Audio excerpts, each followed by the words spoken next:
So I do work in analytic number theory for now. So and I like to explore things in SAGE whenever I get time out of my research. Today I'll talk about some of the analytic number theory stuff that we can do with SAGE, and I'll talk about a little bit about my research. So, for example, so analytic number theory starts with prime number theorem. So that's to estimate how many primes are there that are less or equal to x for a given x. And this was first conjectured by Gauss, that it's x by log x asymptotically. What does it mean? That if I take pi x and divided it by x by log x, then as x goes to infinity, the limit goes to 1, right? So what is good, it says that we have this function prime pi.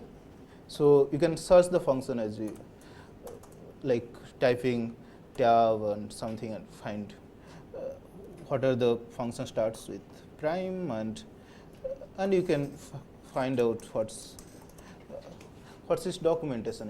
What does this function really do? So you can read what really do. Okay. Okay, so maybe this is just.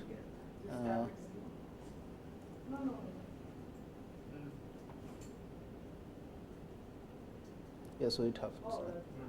Yeah. So this if we input 7, then it gives 4. So there are 4 primes less or equal to 7, namely 2, 3, 5, and 7. Similarly, you can put any fraction or anything, so you can experiment with it.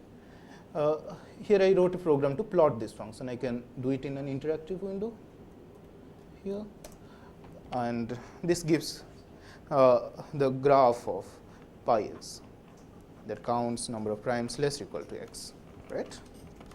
So we can make a little bigger number and we'll get a better graph. Oh, sorry, this may be hang and slowly it gets smooth. So we'd like to compare this function with x by log x and see how things are.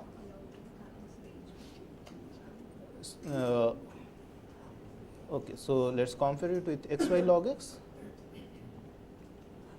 Okay, it's not. It doesn't look that nice because we are only looking at very small values of x, and if we increase little more, then it seems that x by log x approximates pi x. But you can see here that this function deviates from pi x quite a lot as x goes to infinity, and the reason for that is because if we the asymptotic formula for pi x is that pi x is x by log x with an error which is like x by log square x, which is very close to x by log x, so it deviates much more. There is another function that approximates pi x even closer. That's called the logarithmic integral. This is what is that? Oh, yeah. So here it is. I have to integrate 1 by log t dt from 1 to x. So suppose, imagine you are doing some program, some language where this function is not there. Then you have to really do approximate this integration, and then implement this function, and then you can check that whether really it approximates pi x or not. But in SAGE we have this already implemented. So and pi of x is x by log x plus Lix, or pi of x is just like Li? Pi of x is just like Lix. Okay, let's see this, whether it's just like Lix or not. So see the graph. Here nothing visible. It seems like both pi x and Lix and x by log x are equally bad. But if I increase the value here little more, it seems little better, and if I increase it little more, and you see it's really very close to pi x, and the error is very small.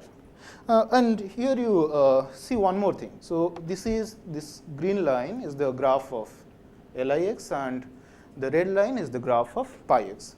and you see it's always on the top of it. It goes over it, right? So yeah, so from this observation, you may think of some more experiments to do. So basically, we may subtract Lix minus pi x and like to know whether it's always positive or not, right? So let's do that.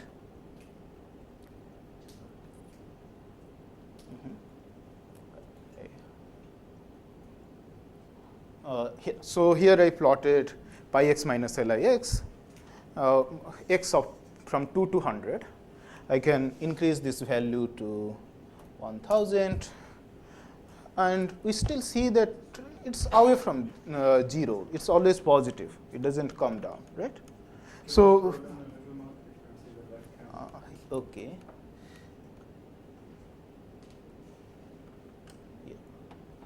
Yeah. So it seems like it's always away from 0, right?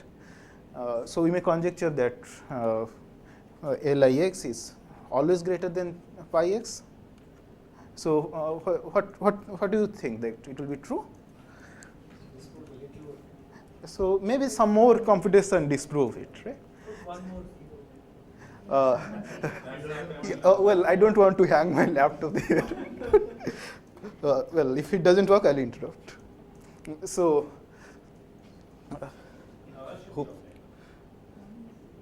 yeah. Anyway, so it's come. Yeah. So still, it seems that. But it's decreasing. Now you're Yeah. So now it seems that this seems like correct conjecture. So whether we would look for Lix minus, whether we can prove analytically that it's true or not. But unfortunately, it's not true. And no, not here.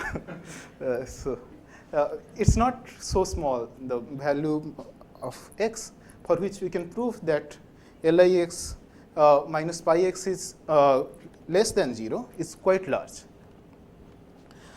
This fact is first proven by Little. Little proved that if there are infinitely many integers for which Lix is less than pi x.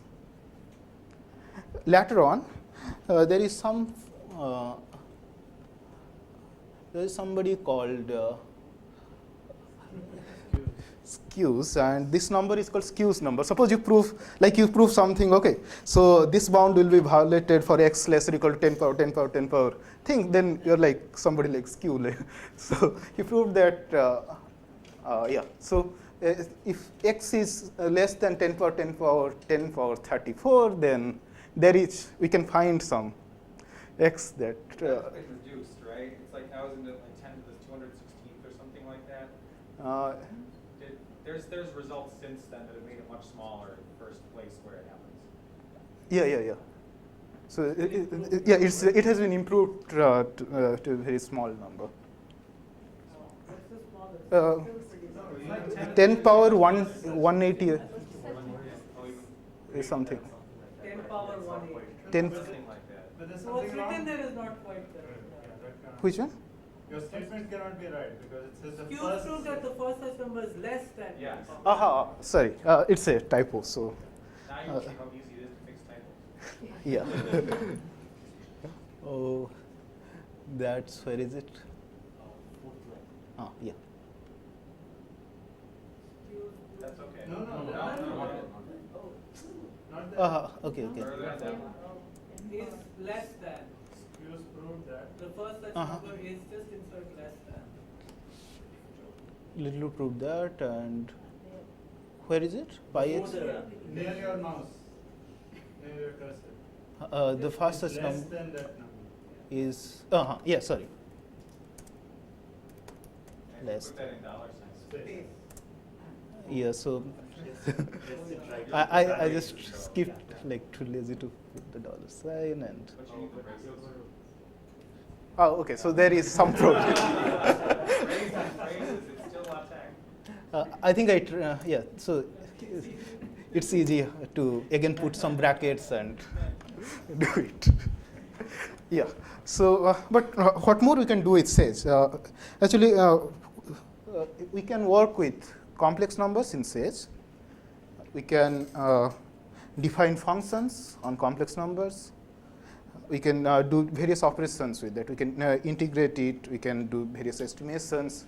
And there are many complex valued functions that are already built in instances, like gamma x, pi x, e power x, or like any branched function like log s and so on. So here is the example of zeta function. So zeta of s is defined by the sum n equal to 1 to infinity 1 by n power s, when real part of s is greater than 1, and then we can continue it to the complex terrain except 1 analytically, and at 1 it has a pole. So it's a meromorphic function with a simple pole at 1, and that's how zeta is. And Sage can evaluate zeta. For example, what's zeta 6? This is this 1 by 945. Zeta of 3 is zeta of 3. It will give just zeta of 3. Well, we know all. But yes, we can find out what's the value of zeta of 3 by typing this CC in front of it. And we see it's 2020569031. Doesn't seem to be. It seems to be a irrational number. Well, yeah, it's not an integer, certainly. Well, and also it can detect where the pole is, and it can say infinite instead of calculating it really for a long time and showing the error. And and zeta can also work with complex numbers. It's a complex valued function, right? So put. Oh, okay. What happened? It's not giving the value. Some error maybe. Okay, we'll see it later. Yeah, so here is a plot of zeta s. When we extend zeta s analytically, okay, and it's too fast. And you're plotting it on when s is negative. Right? We can extend it to all the real numbers except 1. So it's a plot from -13 to -1. And you can see the simple zeros of zeta, the trivial zeros of zeta are at all the negative numbers starting from -2. Even. Yeah, sorry. All the even negative integers starting from -2. And it has this local maxima and minimas at odd numbers, negative odd numbers. And you can change the value here to see what happens really in the positive part. So I'll put say 12 here, and I get some curve. I can compare it with another curve. For example, does it look like 1 by x, or maybe since it's near to 1, I'll put a +1 plus here, and not somewhat. So we can like this we can experiment with how the function zeta of s grows along the real line, right? So that's something nice. Okay, so even zeta we can plot zeta of s, and we get this beautiful graph. Well, so what does it mean actually? The bright points means the value is too high, and the black means it's low. So you see there is yeah, the absolute. So the brightness captures the absolute value, and the hue captures the argument. And here it's a pole, and it's little bit bright spot, all these things, and here it's little dark because there are zeros. And here on the critical strip, and you see a little dark point, and you'll see it further.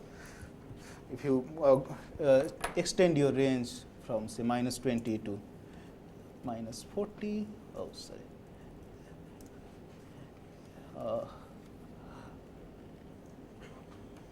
Okay, so So you see there are a lot of zeros on the critical strip. So around 1, 2, 3, 4, 5, 6, less than 40. Okay, let's draw a zeta function on any abscissa. And it's taken some time. Yeah. So this is the plot of zeta of S. When S, if I take S equal to sigma plus IT, sigma is half, and T varies between -20 to 20. Right. So, and you see there is a 0. It passes here 2 times, and there are 2 zeros less than -20. It's in, between -20 and 20. And you may like to find out where really the first 0 is, and let's put 0 here, and let's see. Let's guess it's around 12. Not really. And let's increase it a little more and see whether there is a 0. No. Okay, let's put 15. And yeah, it's okay. There is a 0 between 13 and 15, so let's put 14. And so you detect that there is a 0 between 14 and 45, and we can find out where the zeros are. Right. So you can experiment with any of the abscissa, like say I put 3 here, and it's almost like a circle, right? So if I put, it will look more like a circle now, and if you increase the value, you'll see that it will be like a circle. So why is it? You can explore from the integral formula of zeta of S.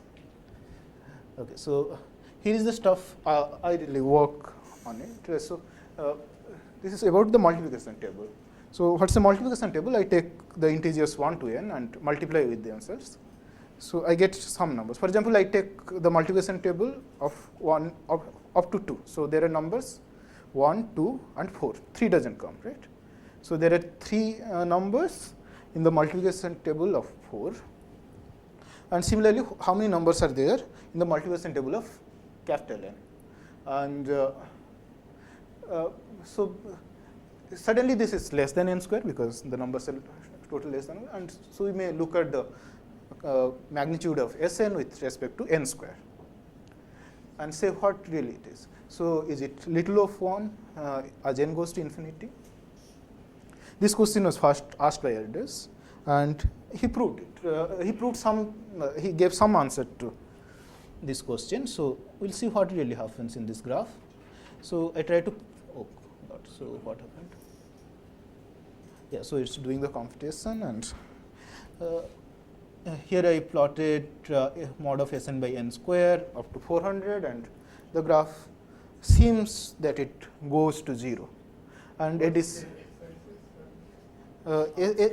x-axis n varies, and in y-axis. Yeah, can you scroll down? Yeah, yes. So the values. Yeah, it goes up to 20. So n is up to 20. From 20 to start from 20 and end at 400. So yeah. So it's a coincidence that 400 is 20. Yeah. So I can put say 457, say, and it will take some time, but it seems that this graph actually goes to 0, and that's what it disproved. And it's not actually, the proof is not difficult if you know a formula due to Hari and Ramanujan, which says that if you take an arbitrary integer less or equal to x, that it most probably has number of prime factors log x. That's a very nice paper due to Ramanujan, and very elementary also. You can look for that paper in internet. And yeah, so we observe that this is little of 1, and it is proved that it's log n power delta times root over of log n. What is this delta? This delta is very small constant, which is very near to 0. It's like 0.806. And later, Kevin Ford proved that its order of growth is actually n square by log n power delta times log n power 3 by 2. This means that this Sn divided by this number, this formula, as n goes to infinity, this is bounded. Bounded away from 0 and bounded below from infinity. That's what this symbol means. Okay, this has some battery problem. Is that constant also determined by efficient? Just there exists on delta? No, it's not there exists. This delta is very concrete. Now here is a programming project. You can look up certainly the value of delta in Ford's paper or Eddy's paper, but without looking at those papers, can you approximate this delta to? So what is known about delta so far? No, delta is known. Like delta, we know it's an expression in terms of log 2 and log 2. Oh, exact value. Exact value we know, but it's interesting to find out what can we get for delta in programming. Okay, so now whether we can find these constants C1 and C2 such that we can such that the C1 times n square by log n power delta blah blah blah mod of Sn is less or equal to C2 times this. So these C1, C2 constants are not yet calculated, and certainly we don't want a constant like 10 power 10 power 10 or 10 power minus 10 power minus 10. Something better. So okay, so now what I'm interested in actually when so this is about if we take all this the whole set 1 to n and 1 to n. What if I take some of the elements from that set? For example, suppose I take only the arithmetic progression in that set and multiply another arithmetic progression there. For example, suppose I define okay, so S of A, B, C, D, N as the arithmetic progression, multiplication table of the arithmetic progression, A plus Bk and C plus Dk, and see what really is happening. So I did some plotting, plot of that. So I take A, B, C, D, N and divide Sn, and so as n goes to infinity, here is a plot when n up to 2000 and A equal to, so it's 3 plus 5k and 12 plus 14k. I take two arithmetic progressions, took the multiplication table of that and divide it by Sn and see what's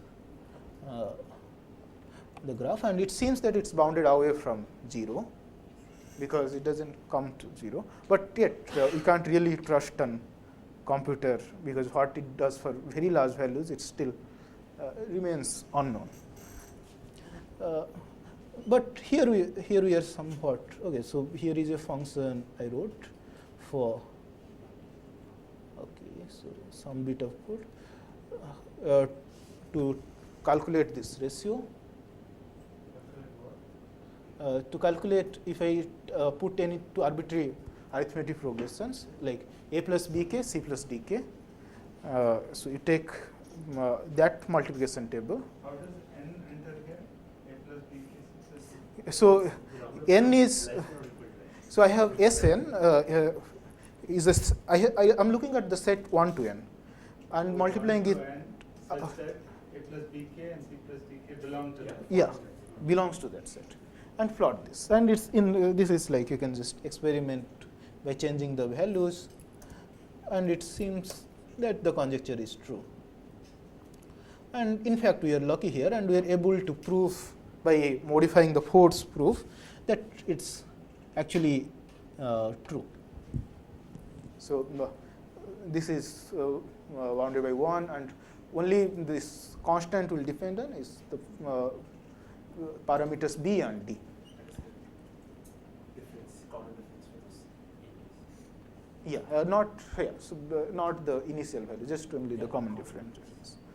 Yeah.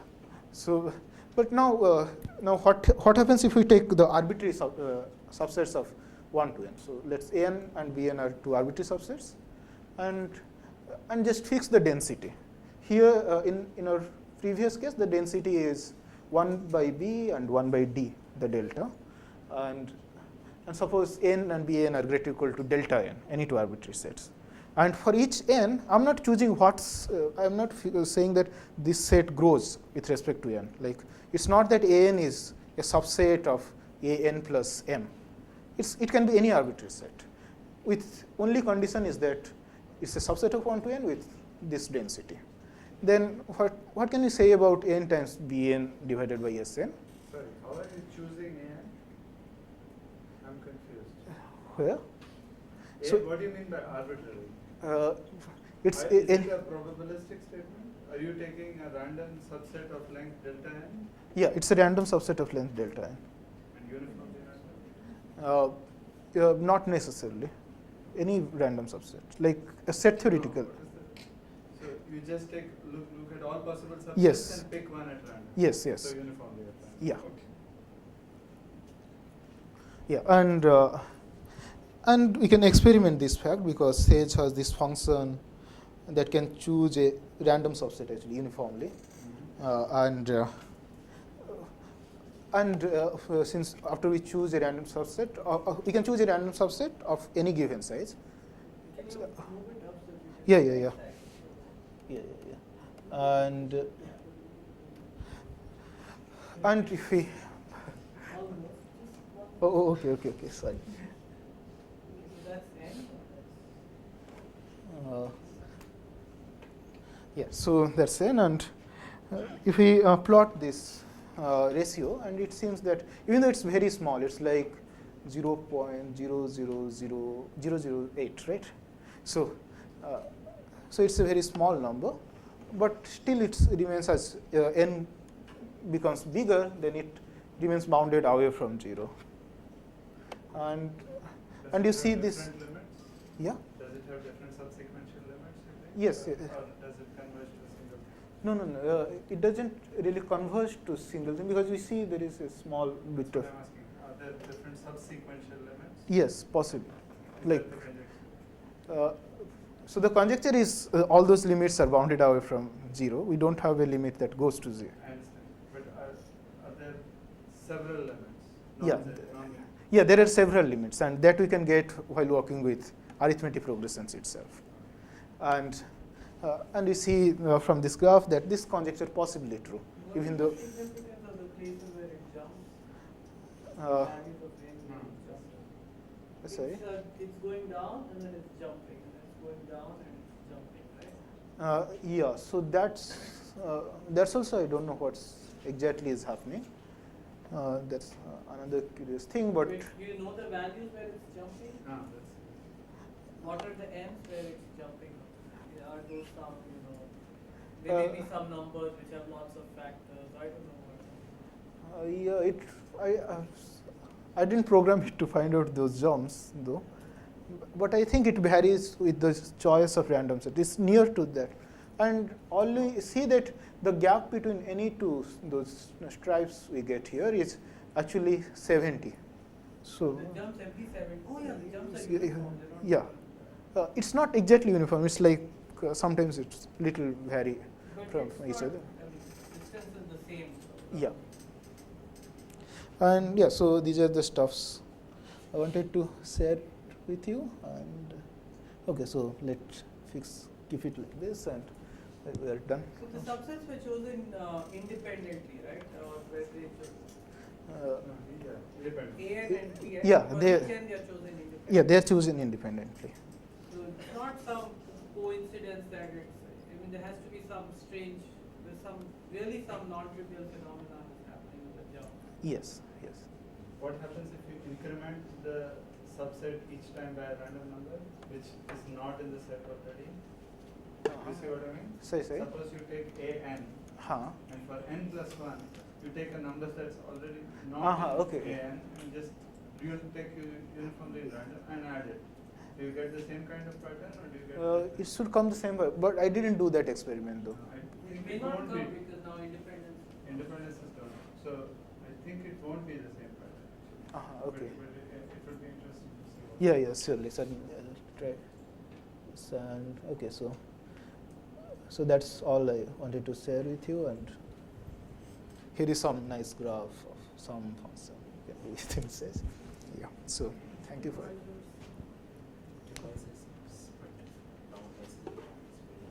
Yeah. So I just writing the program just before this talk, and I can put the n here, and so I just do for okay. Yeah, so you need 45 and see it. Okay, so thank you. So, thanks, Kamalakshya.